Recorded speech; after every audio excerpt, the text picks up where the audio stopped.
What's going on, guys? I hope you're having a good day, and I most certainly hope you're having a great week on purpose. So we've looked at 3 teams' key attributes already. We looked at their transfer portal movement. We've looked at 5 guys who are going to make an impact against us when we play them. We've looked at K-State, we've looked at Arizona, and then we looked at the Utah Utes. In this video, we're going to be looking at the Oklahoma State Cowboys. We got to see their key attributes and guys that might make an impact against Colorado when we play the Cowboys. Before we look at those key attributes, guys, let's roll the intro. Shador, tell them who we are around here. BWB, bandwagon buffs. That's right. It's your man's Harry Billion. Please do me a favor and smash that subscribe button. Make sure to give me the thumbs up, and don't forget to hit that bell notification so that you can get the videos as soon as it uploads to YouTube. All right, family, so I gotta go ahead and get into this video real quick. So that's all the business I got. You know what time it is. Let's work. All right, Shador, thank you very much. I appreciate it. That's correct. We are BWBs around here. We're bandwagon buffs. We have made it socially okay for you to be a bandwagon buff. Don't let nobody shame you, even if you just became a Colorado fan. It's all good. We are a big community around here, and we don't let nobody shame us for being a new Colorado fan by trying to make fun of bandwagon buffs. So you can actually take it one step further. You can go on our YouTube channel and you can cop your BWB gear because you don't care. Without further ado, let's look at the key attributes for the Oklahoma State Cowboys. Let's go. I want to say salute to BuffZone.com and Brian Howell for this content. CU Buffs opponent preview. Experienced Oklahoma State takes aim at Big 12 title. Now, if we got something to do about that, when I say we, I mean Colorado. All right, the Oklahoma State Cowboys head coach is Mike Gundy. 2024 is going to be his 20th season. His overall career record is 166-79. 2023 season in the Big 12, he was 7-2. They beat Texas A&M in the Texas Bowl. In the series with CU, the Buffs lead the series 26-20-1. The game is going to be played Friday, November 29th at 10 a.m. Mountain Time on ABC. I'm in New York, so if you convert that to New York City time, it's 12 p.m. Eastern time. The game is going to be played at Folsom Field in Boulder. I want you to stay tuned because I'm going to give you 5 guys to watch for when we play these Cowboys. Before I do that, guys, let me give you some general information about these Cowboys, and then we're going to wrap up this video on how they moved in the transfer portal. It's important for you to know who they lost to the transfer portal and then who they also gained through the transfer portal. You definitely want to stay tuned for that. I told you their coach is Mike Gundy. He's actually coaching his alma mater because he's the former quarterback of the Oklahoma State Cowboys. So basically, him and Coach Prime have a similar record. In his first year with the Oklahoma State Cowboys, he went 4-7. Right after that 4-7 season, he's taking them to 18 consecutive bowl games. That's pretty impressive if you ask me. Now, that record is actually the 6th longest active bowl streak, with only Georgia, Oklahoma, Wisconsin, Alabama, and Clemson having longer streaks.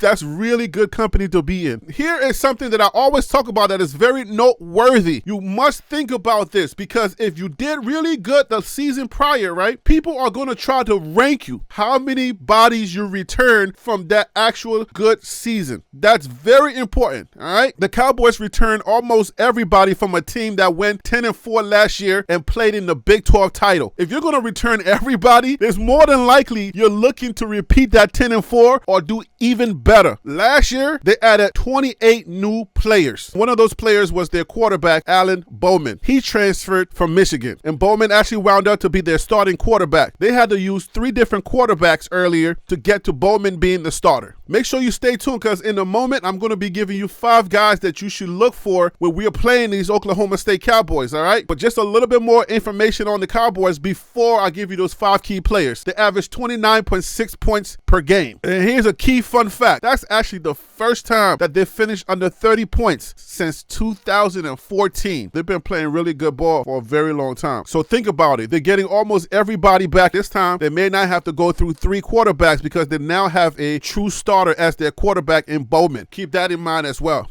let's go ahead and highlight this. Not only are they getting Bowman back, they're also getting the Big 12 Offensive Player of the Year back in Ollie Gordon II. And then they're also getting their entire offensive line back. Hey, that's a dream, because I think Phil So Real said every year now you have to recruit not just new players, but you also have to recruit your own team, because guys are transferring all the time. For you to get your entire offensive line back, that is impressive. Retention is the utmost important in this here new college football NIL landscape. You got to literally recruit your own players every single year. Their receivers room is stacked also. They got Brandon Presley. He led the way with 101 catches last year. All right, think about that. So they had a receiver who transferred in last year from Washington State, but he was hurt for 11 games. His name is Dejon Striblin. He's coming back, so that should also boost that receivers room. In 2 seasons at Washington State, he caught 95 passes for 1,073 yards and 10 touchdowns. That's Dejon Striblin. Now, here's some information about their defense last year. Last year, they were in 10th place in the Big 12 in points allowed. They had 28.6 points allowed, and then they were also last in yards allowed. They were dead last, 441.8 yards allowed. That's not good. That's a key factor for us to remember as Colorado fans. If we can get our running game going, that's a little bit of a window for us to look into to actually get some yards on the ground. Something to think about. They're bringing back 10 players on the defense that have starting experience. They got a pair of linebackers that are coming back. You got Nick Martin and you got Collins Oliver. They are amongst the best in the Big 12. It looks like their defense is not that great, but they do have a good nose tackle in Justin Kirkland. If he steps up, maybe we can take some of those numbers away and say maybe they're going to improve. If they didn't make any big improvements on that D-line, then that's an area we can look to exploit. That's what that says to me. OSU is one of those teams that just wins every season. Their fan base just expects to be in a bowl at the end of the season. When Colorado plays them, we can be one of those teams that actually spoils that for them. But we'll see. We don't know where they're going to be at by the time they get to us, but there's already going to be a few games under our belt. We're playing them in November. We've been through a little bit of adversity. We've been dinged up. They've been dinged up. Our experience on both sides of the ball is going to get a lot better. So they're catching us at a really good place, and we're going to be catching them at a really good place. This is actually going to be a really good game to look forward to, and I don't know what type of bold implications there's going to be on both sides when we meet these guys, but I look forward to it. And Mike Gundy seems to be a coach that's always going to try to take his team to that postseason. Hopefully we can spoil that for him. Everybody in the country knows that you don't want to get into a shootout with Colorado. We just got to lean on our defense to make sure to give us that ball back, because if they get into a shootout situation, Colorado has the advantage because we have a dynamic quarterback, and our wide receivers room is one of the best in college football, hands down. I don't care if you're a hater or not, you got to respect it. All right, guys, so I appreciate the fact that you're still here. Now let's take a look at those 5 guys that you need to pay attention to when we play these Cowboys. We already told you about the first one. The first one is their quarterback is Alan Bowman, transferred in from Michigan a year ago. So I believe Alan Bowman was on the depth chart at Michigan, probably under J.J. McCarthy, because he transferred in from Michigan a year ago. That's a year before they won the actual national championship. He started all 13 games and completed 60.7% of his passes for 3,460 yards. He had 15 touchdowns and 14 interceptions. He also ran for 2 touchdowns. In his collegiate career, he has thrown for 8,789 yards and 49 touchdowns. That's Alan Bowman. The second guy is running back Ollie Gordon II, the offensive player of the year in the Big 12. He led the country. When they say he led the country, he led all running backs with 1,732 rushing yards, and he was second in rushing touchdowns. He had 21. He was also a big part of the passing game. He finished third on the team with 39 receptions for 330 yards. That's impressive. That is absolutely impressive. The next guy to look at is going to be linebacker Nick Martin. Nick Martin was first team All Big 12 selection in 2023. He ranked 6th nationally with 140 tackles. He also recorded 16 tackles for loss and 6 sacks and 2 interceptions. Lock that in. Another linebacker is Colin Oliver. He was named by the media as a preseason choice for the All Big 12 team. Last year, he was second team All Conference after posting 73 tackles, 15 tackles for loss, 6 sacks, 5 pass breakups, and 2 fumble recoveries. Can he post those same numbers? We don't know. That's yet to be seen. Our next and final guy to look at when we are playing these Cowboys is going to be none other than wide receiver Brennan Presley. We've talked about him already. Don't let his size fool you. He's 5'8" and $160. He's a senior. He's a go-to target for Bowman. Last year, he caught 101 passes, tied for third nationally. Not just in the conference, but he was tied for third nationally. Just think about all those short guys who are wide receivers right now in the NFL. So don't sleep on the size, all right? He went for 991 yards and 6 touchdowns. His other duties were punt and kickoff returns. In his career, he has 225 catches for 2,548 yards and 16 touchdowns. All right, guys, you're still holding on. So listen, OSU lost at least 11 players to the transfer portal. But before I give you all of that information, let me give you 7 things that are good to know about OSU. So the first thing, CU and OSU were previously conference rivals from 1960 to 2010. You got to keep in mind that CU was actually in the Big 12 before we moved over to the Pac-12. The two teams met every year from 1960 to 1997. CU's last win in the series came in 2005. OSU has won the last 3 meetings, matching its longest win streak in the series. The next thing to know is Oklahoma State made its first ever Big 12 title game appearance in 2021, losing to Baylor, and made a return trip last year, losing to Texas. OSU is the only team to reach the title game twice in the last 3 years. That's important to know. They're the only team to reach the title game twice in the last 3 years. That's pretty dope. Also good to know, quarterback Alan Bowman will be in his 7th season of college football. He was granted a medical hardship waiver for a season-ending injury 3 games into the 2019 season. He played 3 seasons at Texas Tech, 2018 to 2020. He was a 7-game starter as a true freshman. He made 16 starts with the Red Raiders before playing 2 seasons, 2021 to 2022 at Michigan, where he threw just 11 passes. The next thing to know, in 2023, Oklahoma State reached the 10-win mark for the 8th time in the last 14 seasons. That's 2010 to 2023. From 1901 to 2009, OSU had just 3 10-win seasons. Something good to know as well. Another thing good to know, last year, 7 different offensive linemen combined for 70 starts, with each of them getting at least 3 starts. All 7 are back for the Cowboys. We talk about depth all the time, right? That DEPTH, the deeper you go into the season, the more you're going to really need DEPTH. Preseason first team all Big 12 choices, Dalton Cooper, he's the tackle, and Joe Mikowski, he's their center. All 7 of those guys are back. Another thing that's good to know, while the Cowboys are loaded with returning starters, they will have a new kicker. Alex Hill was 2nd team all Big 12 last year. He has graduated. Junior Logan Ward is taking over those duties. He has been the kickoff specialist the last 2 years. He handled punting duties in 2022 and was 7 for 7 on extra points last year. Here's the final good thing that you got to know before we move on to that transfer portal movement. Their punter Hudson Cack is back.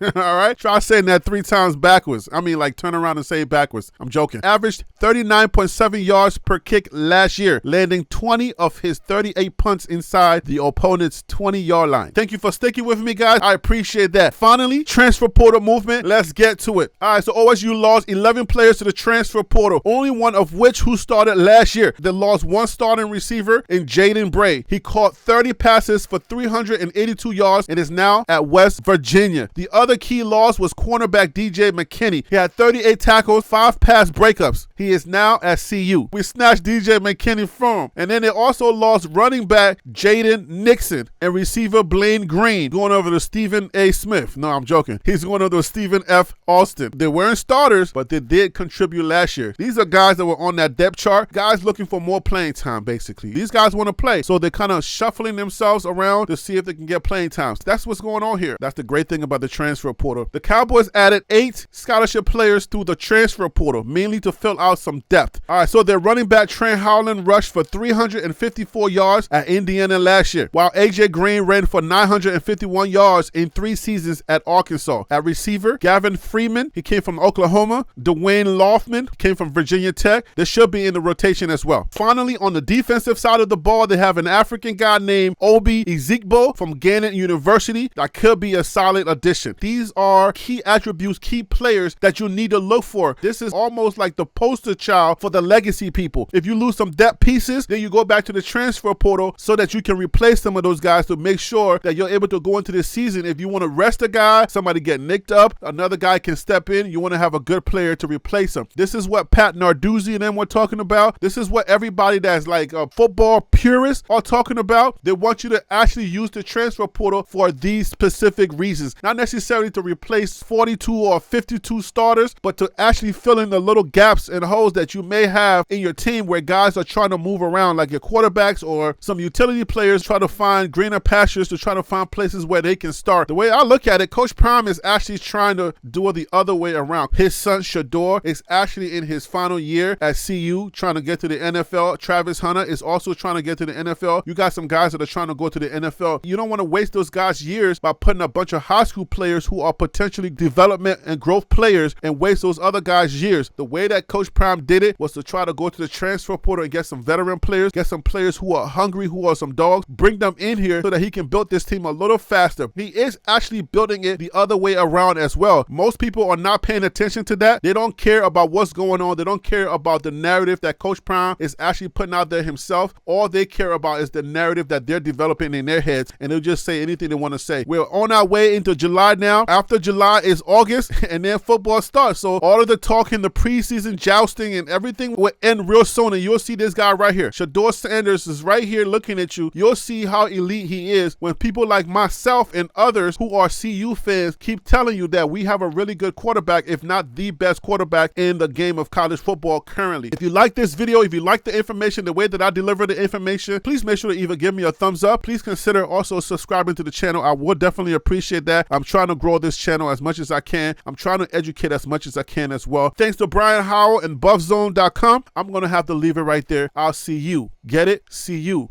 on the next video. Okay.